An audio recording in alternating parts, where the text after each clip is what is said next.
Bonjour bien-aimés dans le Seigneur, que le Père, le Très-Haut soit glorifié. Voilà, comme d'habitude, c'est toujours pour moi, votre frère, un grand plaisir de venir vous parler. Donc avant de commencer, je dois d'abord dire toute la gloire au Dieu véritable, car c'est lui seul qui contrôle l'être et le moment, l'instant et la circonstance, le temps et les saisons. Père, à toi je rends toute la gloire, ok, et que ton nom soit glorifié. Double honneur, comme toujours, à la personne du Mashiach, le Christ de Dieu, le premier-né de toute la création, le Seigneur et le Sauveur d'Israël. Donc toi, frère, sœur, partout où tu es, au travers le monde, toi qui prendras ces quelques minutes pour m'écouter, que le Créateur de toutes choses te bénisse, mais surtout qu'il te sanctifie, corps, âme et esprit, et que ton être entier soit gardé irrépréhensible, c'est-à-dire sans faute, sans blâme, jusqu'à l'avènement du Christ premier-né, car il revient bientôt. Donc, comme vous pouvez voir, ceci est un repost, ok? This is a repost. The reason being, I've done this video in the past, ok? Donc, je l'avais déjà fait, cette vidéo dans le passé, mais peut-être dans un autre format. Et aujourd'hui, je la refais tout simplement parce que des petits à moi avec qui je joue au foot ont voulu encore que je leur donne des preuves bibliques que le Mashiach, le Christ de Dieu, voilà, celui qui est connu mondialement sous le nom de Jésus-Christ, s'il était noir ou pas. Parce que la parole dit dans 1 Pierre chapitre 3 au verset 15 que nous devons être prêts à répondre, à donner des preuves, des raisons, des évidences à toute personne qui nous demande la raison de notre espérance. Maintenant, vous voyez, quand nous parlons des sujets qui touchent un peu la notion de la race ou de la nationalité ou des origines des Hébreux et même du premier-né, beaucoup de gens sont mal à l'aise, ok? Nous ne souffrons pas d'un déficit d'identité. Voilà, c'est pas une réclamation identitaire, ok?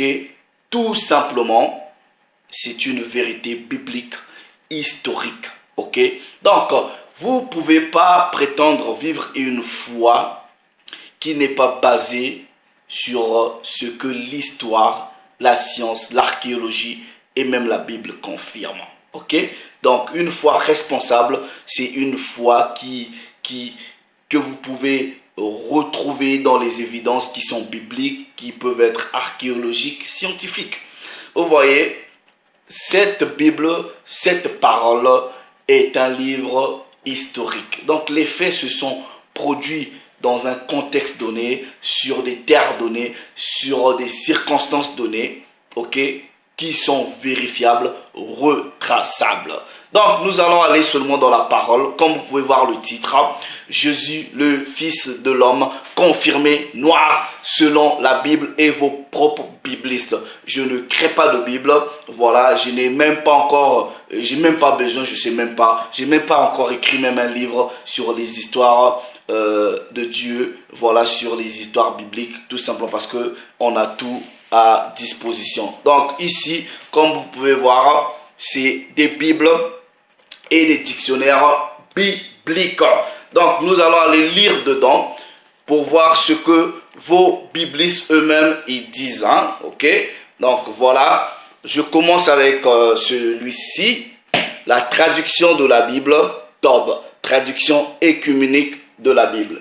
Donc si vous avez cette Bible, ok, j'ai recommandé cette Bible à plusieurs frères parce que dans cette Bible vous avez des livres supplémentaires, hein. Donc voilà, donc si vous avez la traduction de la Bible, dans cette traduction il y a une partie, il y a un glosseur, ok, donc il y a un glosseur. Le glosseur en fait c'est là où on essaie de donner des explications ou des définitions, hein, des termes, ok.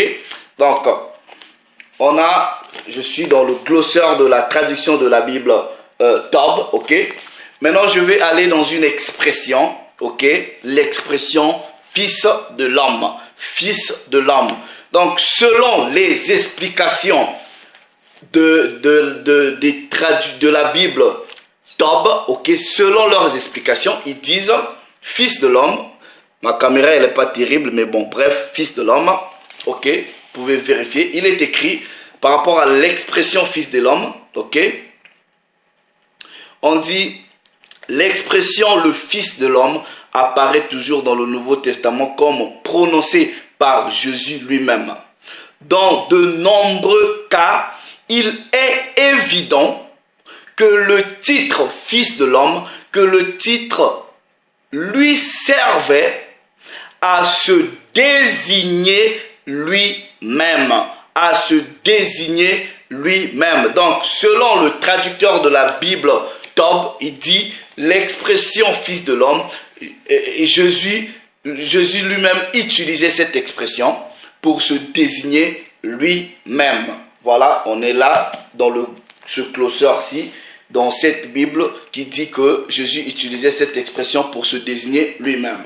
Bref, je vais ici, là, dans un dictionnaire biblique, okay, le Zondervan Bible Dictionary, ok. Dans ce dictionnaire biblique, je vais aller aussi chercher l'expression fils de l'homme. Ça, c'est en anglais, mais je vais vous faire une traduction. Hein. On va aller dans Son of Man. Donc, fils de l'homme en anglais, ça va être Son of Man. Attendez, j'y vais vite fait. Ceux qui ont ce dictionnaire, ils peuvent bien vérifier. Ok, je vais dans Son of Man. Voilà. Je l'ai ici, ok, Son of Man, comme vous pouvez voir, ok, Son of Man. Maintenant, ils disent quoi de l'expression Son of Man, ok? Utilisé, ok, dans un sens messianique, dans Daniel chapitre 7, verset 13 et verset 14. Ils disent, Jésus applique le terme à lui-même, ok, plusieurs fois dans les évangiles. Dans Matthieu chapitre 8 verset 20, Matthieu chapitre 9 verset 6, Matthieu chapitre 10 verset 23, Matthieu chapitre 11 verset 19, Matthieu chapitre 12 verset 8. Ok? Ils disent, quelquefois, il l'utilise en connexion avec sa mission terrestre, mais aussi en décrivant son triomphe final étant que rédempteur et juge. Donc, l'expression fils de l'homme confirme que c'est une expression qui est utilisée pour définir ou pour identifier la personne de Jésus, la personne du Hamashiach, la personne du Christ. Ok? Donc, premier témoin, c'était la Bible Tob. Deuxième témoin, Zondervan Bible Dictionary. Ok? On est là. Bref, je prends un troisième témoin puisque la parole dit un fait ne peut être établi qu'à la déposition de 2 ou 3 témoins. J'en ai déjà 2, je prends un troisième témoin. Ok? Unger's Bible Dictionary. Un autre dictionnaire biblique. Je vais dans l'expression fils de l'homme. Ok? Son of Man. Tranquillement. Je vais dans l'expression Son of Man. Je vais voir ok, voilà. Voilà, Son of Man. Comme vous pouvez voir, c'est là. Je ne sais pas si vous voyez. Voilà, Son of Man. Je suis là, je vais lire. Ok, maintenant ils disent, ok. Ceci est un terme comme le terme fils de Dieu, lequel est maintenant théologiquement associé avec Christ et qui est utilisé, ok, dans le Nouveau tout comme dans l'Ancien Testament. Christ employait cette expression pour se désigner, ok, lui-même plus de 90 fois, ok. Il s'illustre lui-même étant le représentant de l'homme. il l'utilise pour se désigner étant que le dernier Adam, en le différenciant du premier Adam. Donc, ce bibliste aussi, non, ce dictionnaire aussi confirme toujours que l'expression fils de l'homme est utilisée pour identifier le Christ. Ok, maintenant. Ici, moi j'habite en Angleterre, dans un pays anglophone. Vous voyez comme chez les francophones, ils utilisent bien Louis II, tout ça là, ok. Donc, chez les anglophones, la Bible la plus populaire, c'est la King James, ok. Comme vous pouvez voir ici, voilà, j'ai, voilà, la King James Holy Bible, la version King James, ok. Maintenant, j'ai cette version King James, ok, dont le publicitaire est Thomas Nelson, ok. J'ai la version King James et j'ai aussi cette version, ok, comme vous pouvez voir, cette version là, comme on dit, ok, l'original, ok, héritage africain, Bible d'études, original héritage africain, c'est la King James, ok, version King James, ok. Pour ceux qui veulent s'approprier cette Bible, c'est sur Amazon. Hein. Ici, on vous met tous les caractères tels qu'ils étaient, ok, selon la vérité historique. C'est que tous des noirs, ok. C'est King James, ok. King James, ça c'est King James, ça c'est aussi King James. Même traducteur biblique, ok. Mais cette version-là prouve la vérité historique, ok. Maintenant, nous allons aller dans Apocalypse, ok. Apocalypse chapitre 1er, ok. Apocalypse chapitre 1er. Je prends à partir du verset 14. Vous voyez, quand vous avez les Bibles en français, vous n'allez pas voir ça. Vous n'allez pas voir ça ressortir, ok. Ceux qui parlent anglais, ils savent. À partir du verset 14, il est écrit: sa tête et ses cheveux étaient blancs comme de la neige. On décrit la personne du Christ ici, ok. Donc sa tête et ses cheveux étaient blancs comme de la neige, comme de la laine blanche, ok. Vous voyez comme les cheveux de Morgan Freeman, vous voyez les cheveux d'un homme blanc, ok, comme de la neige. Vous voyez le Jésus là qu'on nous a montré dans le christianisme, il n'a pas des cheveux blancs, ok. Et ses cheveux là sont lisses, sont doux comme ça, voilà, comme un homosexuel. Vous voyez les cheveux lisses comme ça descend ici, et il a les yeux bleus, mais alors ici la Bible dit qu'il a les yeux rouges. Regardez, ok. Donc ses yeux étaient comme une flamme de feu, rouge, ok, tout simplement parce que ça c'est une prophétie qui est connectée à Genèse chapitre 49, ok. J'expliquerai peut-être ça dans une autre vidéo. Bref, ses pieds étaient semblables à de l'airain ardent, selon la Bible 2 19:10. Dans d'autres versions, on vous parle du cuivre, ok, donc de l'airain, du bronze. Donc quand vous prenez le bronze, ok, quand vous prenez le cuivre, ok, et vous le mettez dans une fournaise, ça veut dire quoi? Vous brûlez, et tout ce que vous brûlez, ok, ça devient caramélisé. Est-ce que vous comprenez? Donc Jean décrit ici une vision de la personne du Christ qu'il avait vue. Donc on dit comme s'il eût été embrasé dans une fournaise. Sa voix était comme le bruit des grandes eaux. Maintenant, vous voyez ici, c'est la Bible King James. Je vais maintenant, c'est une Bible d'études, donc à chaque fois on dit des choses, on les décrit. Je vais maintenant dans Apocalypse, ok. Revelation, chapter 1, ok. On est dans Revelation, Apocalypse, chapter 1, ok. Maintenant, je prends la même expression ici, ok. La même expression, fils de l'homme, ok. Fils de l'homme. Parce que la vision de Jean, c'est la vision du Fils de l'homme.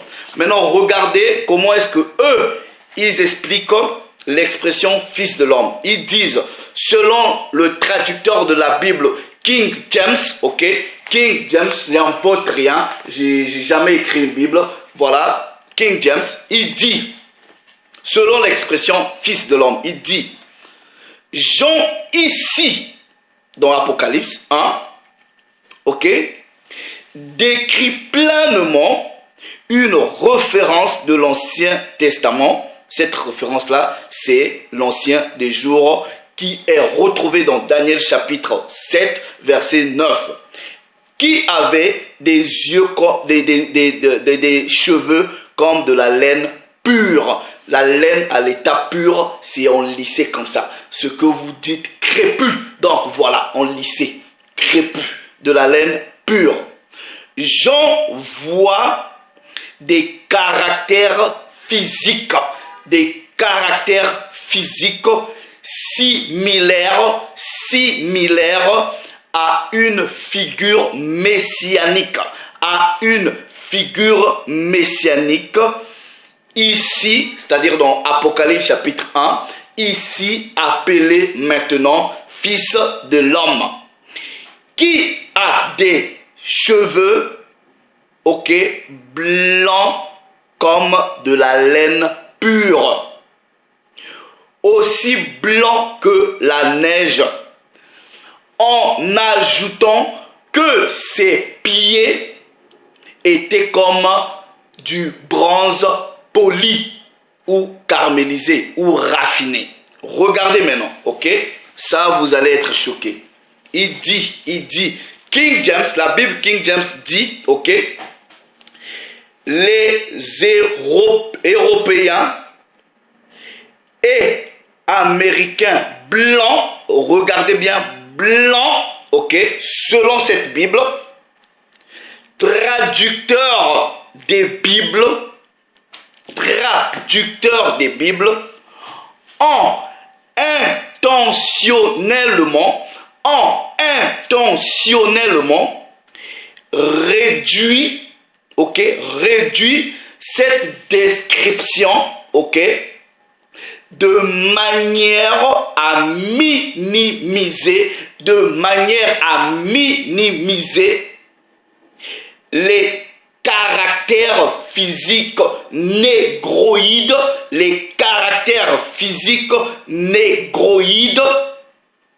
qui sont bien évidents dans les textes originaux de l'Ancien Testament hébreu et du Nouveau Testament grec. Donc, c'est pour cela, là, vous voyez, j'ai discuté avec des petits à moi, ils disent, ah, même frère, nous quand on lit ces Bibles, je leur ai donné des Bibles, comme ils parlent aussi anglais, donné différentes Bibles, ils ont vu comment on décrivait les Hébreux comme noirs, mais c'est aussi des francophones. Et maintenant, ils m'ont dit, ah, mais nous quand on lit dans la Bible en français, c'est pas pareil. Mais oui, c'est pas pareil. Tout simplement parce que ceux qui vous traduisent des Bibles, ils changent beaucoup. Voilà, donc on vous dit, les Blancs, les traducteurs bibliques européens et américains, intentionnellement, ils ne veulent pas vous ressortir les caractères négroïdes du Christ et aussi de ces Hébreux-là bibliques. Vous voyez, ils ne veulent pas. C'est pour cela, vous voyez, quand vous prenez par exemple une version de la Bible, Louis II, que nous utilisons populairement, vous voyez, un seul traducteur a plusieurs versions. Vous avez Louis II 1910, Louis II 21, Nouvelle Bible seconde. Un seul traducteur, 3 versions de Bible. Quand vous les comparez, vous voyez toujours des disparités, vous voyez toujours des différences. Vous voyez, c'est pour cela là, il faut faire beaucoup de recherches, beaucoup d'études. Donc, ici, vos propres traducteurs disent que le Fils de l'homme, c'est pour Christ. Et ici, dans la même Bible, ils vous disent que les traducteurs européens, blancs et américains, ils réduisent, à chaque fois ils font des traductions, ils réduisent de manière à ne pas faire ressortir les caractères négroïdes. Ok? Donc on vous dit que le Fils de l'homme, le Messie, dans sa description physique, avait pour caractère négroïde et non caucasoïde. C'était pas un caucasien, c'était un négro. It was a negro. Un nègre. Voilà, c'est tout. Mais non, Si nous disons cela, il est où le mal? C'est une vérité biblique, frère. Biblique, archéologique, scientifique et même spirituelle que vous pouvez rechercher. C'est tout. Ça s'arrête là. Mais non. Vous, avec, en tout cas, le Jésus qu'on vous a présenté dans le christianisme, ramenez maintenant vos preuves, ok, caucasoïdes, selon les Écritures, même un document biblique ramené qui prouve le caractère ou les traits caucasoïdes des Hébreux ou même du Christ. Vos propres traducteurs vous disent ici, je ne crée pas de Bible, c'est la version de la Bible King James. Demandez à toute personne qui habite dans un pays anglophone, on vous dit, on utilise la Bible King James. Ok, et King James dans sa traduction, ok, ça c'est la véritable traduction, on va dire ça comme ça, véritable par rapport au fait que ça ressort la vérité historique. Voilà, African Heritage, ok, parce que, bon, on dit African Heritage pour vous dire que ce livre-ci appartient aux Noirs. Ils vous disent, les traducteurs européens et américains, intentionnellement, donc comme on dit en lingala, nanko, donc ils vous font ça, nanko, c'est-à-dire exprès, pour vous réduire pour que quand vous lisez vos Bibles, on vous fasse pas sortir les caractères négroïdes de ces personnages-là. Voilà. Donc, j'en ai terminé. Juste une petite recommandation. Vous pouvez aussi acheter ce Bible. Bon, malheureusement, pour ceux qui parlent pas anglais, ça va être compliqué. Ok. Voilà. Ces Africains-là qui ont écrit la Bible. Ok. Vous pouvez acheter, c'est très important. Vous devrez avoir de la connaissance parce que la parole dit dans Proverbe 19:2, le manque de connaissance n'est bon pour personne. J'en ai terminé. Voilà, vos preuves, ce sont vos propres biblistes et la Bible elle-même vous a confondu. Donc vous qui pensez toujours que nous sommes là pour faire une réclamation d'identité parce on est des déficitaires identitaires, c'est vous qui êtes confondus parce que vous vivez une fois sur le mensonge. Vous vivez une fois sur le mensonge. Donc, vous connaîtrez la vérité et c'est cette vérité-là qui va vous libérer. C'est cette vérité-là qui va vous libérer. Frères, sœurs, moi je vous encourage, comme je dis toujours, vos églises là dans le christianisme ne vont jamais vous enseigner la vérité biblique dans le domaine de l'histoire, ok, des peuples, ok, des civilisations. Vous décortiquez du début jusqu'à la fin. Là-bas, c'est n'importe quoi. J'ai même pas envie de parler de ça. Bref, le Père s'est encore glorifié. Vous pouvez vous procurer ces documents et faites encore des recherches. Voilà, vous allez découvrir. Le Père s'est encore glorifié. Shalom les frères, shalom les sœurs. Salut.